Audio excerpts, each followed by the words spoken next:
Okay, so for this next part of the big idea slides, we're looking at Newton's first and second laws in terms of forces, velocity, and acceleration.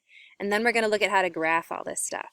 Okay, so Newton's first law is about inertia. So let's think about inertia in terms of forces, velocity, and acceleration. So an object, basically it's that an object tends to resist a change in motion. An object at rest is going to stay at rest, and an object in motion is going to continue that motion at the same speed and in the same direction if all the forces are balanced. This is about balanced forces here. So going to stay the same as long as those forces are balanced. And that might be holding still, or it might be moving at a constant speed. So if the forces are balanced, it's going to stay in the same kind of motion as it was before.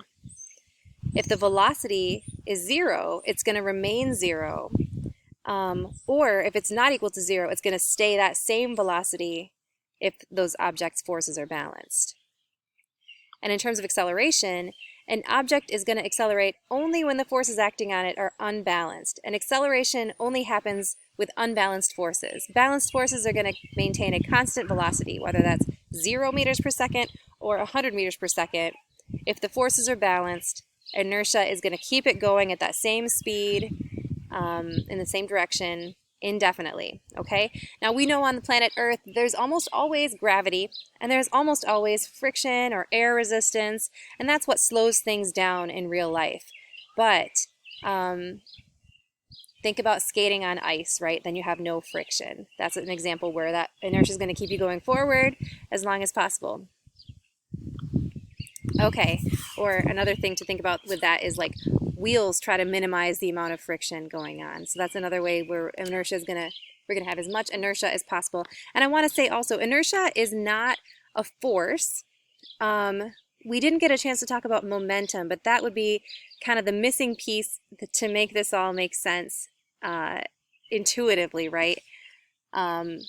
Momentum keeps things going, even when there's no forces acting on it. That's what causes that constant velocity. Okay, so yeah, resisting movement, wanting to say the same speed in the same direction. Heavier objects have more inertia. Inertia is totally based on the amount of mass that an object has. So a bus is always going to have more inertia than a bird because it's so much bigger. A boulder is always going to have more inertia than a pebble, no matter how fast these things are going. A pebble could have a lot of force in it if it's thrown really, really fast, but it's never going to have as much inertia as a boulder, okay? So let's look at Newton's second law. Newton's second law is this equation that says that force equals mass times acceleration. Newton's second law is talking about unbalanced forces, which are what cause acceleration. They're what cause movement in one direction or another, a speeding up or a slowing down or a change of directions. So the presence of an unbalanced force is going to cause an object to accelerate. That means it's either going to speed up, it's going to slow down, it's going to change directions, or it's going to do all of those things at the same time. So force equals mass times acceleration is another way of saying this equation that says that acceleration is directly related to the amount of force. I'm trying to find a place for my face where I'm not going to block things. Acceleration is directly related to force, meaning that when the force goes up, the acceleration also goes up. But the amount of acceleration is inversely related to the amount of mass, meaning that the more mass something has, the less acceleration it's going to have. And you can think about that in terms of, like, if you use the same amount of force to push a fridge as you do a shopping cart, right? That fridge is going to have less acceleration because it's so much more massive. So there is an equation triangle we can use for this. We love equation triangles. Force equals mass times acceleration. So we just cover up the thing that we're trying to solve for. If I'm trying to solve for mass, if I'm going to solve for net force, it's going to be mass times acceleration. If I'm trying to solve for mass, it's going to be force divided by acceleration. Or if I'm trying to solve for acceleration, it's going to be force divided by mass, okay? So the other piece to this is that you can turn this information into a graph. You can turn it into a position time graph, or you can turn it into a velocity time graph. So on a position time graph, you can see whether the object is moving forward or backward based on its slope. If it's moving forward, it's going to have a positive slope. If it's moving backwards, it's going to have a negative slope. Positive means it's getting further away from the start as time goes by. Negative means it's getting closer to the start as time goes by, forwards and backwards. And we can determine how fast that object is going, looking at the slope. So if it's a really steep slope, that means it's changing position really fast in a short amount of time. And if it's a more shallow slope, then that means it's changing position more slowly over time, so going more slowly. Yeah, steep is fast, shallow is not fast. Okay, so there's our forward direction, there's our forward or positive direction, there's our backward or negative direction, and we can think about that in terms of velocity. So the slope here is the velocity on a position time graph. Here's what acceleration looks like on a position time graph. Acceleration means, sorry, I've got my laptop on my lap here.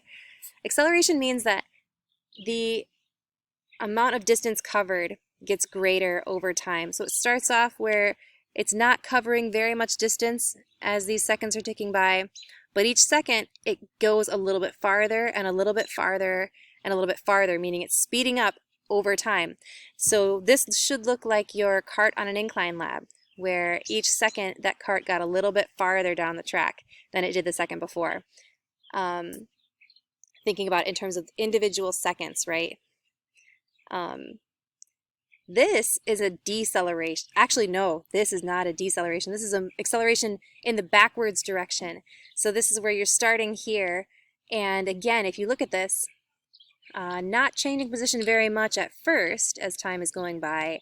And then as time goes by more and more, this distance is increasing each second by more and more. So shallow slope to start, and then steeper slope as time goes by. An acceleration in the negative direction. So this is what deceleration looks like. So with a deceleration, we have it changing position really fast at first, and then as time goes by, it's changing position less and less over time. Steep slope, shallow slope. And here's another way of showing that. The slope is really steep at first, and then as time goes by, it gets shallower and shallower. Okay? So this is what it looks like on a position time graph. Let's look at it on a velocity time graph. So on a velocity time graph, we have our velocity is 0 in the middle here, meaning no speed at all, not moving. And then as you go farther away from 0, either in the positive direction or in the negative direction, then that means the speed is getting faster and faster, okay? So faster in a positive direction, faster in a negative direction. So you can think about what each one of these lines is going to mean. No motion, faster motion in a positive direction, very fast motion in a positive direction, but it's constant, right? That speed is staying the same that whole time in all these straight lines. So this is fast motion in a negative direction consistently, and this is super fast motion in a negative direction, but no acceleration. Acceleration is the slope. So here we have no slope, so that velocity is staying consistent at that speed in each one of these lines. But then we have, this is where it gets fun, this is where we have a velocity time graph with acceleration as the slope. So acceleration is how much faster is it going each second. Okay, so here I see that it's going in a positive direction, so that's positive velocity, and it's getting faster and faster over time. So that's a positive acceleration. Here I see that it's going fast at first, and then it's getting slower and slower as time goes by. That acceleration or that velocity is going down and down. So this line number 7 here would look like, I believe that would look like this one, going fast at first and then decelerating. Okay, this is where it gets really fun. So then we get into these negative quadrants, right? So here we're starting at 0 meters per second, not going fast at all, not going anywhere at all. And as time goes by, it's getting faster and faster in a negative direction. So going backwards and speeding up, right? Negative velocity and negative acceleration. With this one, we have it going really fast in a negative direction at first, and then it's going slower and slower as time goes by. So this is where it's really important not to get this mixed up with position time graph. We don't actually know where these things are exactly, we just know how fast they're going.